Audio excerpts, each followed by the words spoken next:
السلام علیکم۔ مسلمانوں کے لیے عید الفطر کی سب سے بڑی خوشخبری آ گئی۔ عید الفطر کی حتمی تاریخ کا باضابطہ اعلان کر دیا گیا۔ کیا آپ حالات حاضرہ سے آگاہی حاصل کرنا چاہتے ہیں؟ خبر کے پیچھے چھپے اصل حقائق جاننا چاہتے ہیں تو ابھی سبسکرائب کیجئے دل مل پاکستان کو اور ساتھ ہی گھنٹی کے نشان پر کلک کر دیں۔ آپ کو بتاتے چلیں کہ سعودی عرب اور دیگر عرب ممالک میں شوال کا چاند دیکھنے کے لیے رؤیت ہلال کمیٹیوں کے اجلاس ہوئے، جس میں شوال کے چاند کی رؤیت کا جائزہ لیا گیا۔ سعودی عرب اور دیگر عرب ممالک میں آج کہیں بھی شوال کا چاند نظر نہیں آیا، کیونکہ چاند آسمان پر موجود ہی نہیں تھا۔ چاند کی پیدائش ابھی ہوئی ہی نہیں ہے۔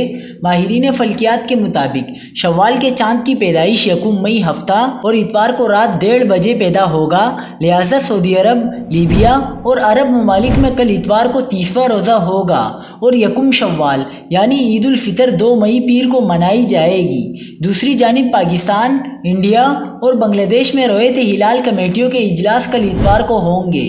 ماہرین فلکیات کے مطابق کل اتوار کو چاند نظر آنے کا کوئی امکان نہیں ہے، لہٰذا پاکستان، انڈیا اور بنگلہ دیش میں رواں سال 30 روزے پورے ہونے کے بعد 3 مئی منگل کو عید الفطر منائی جائے گی انشاءاللہ۔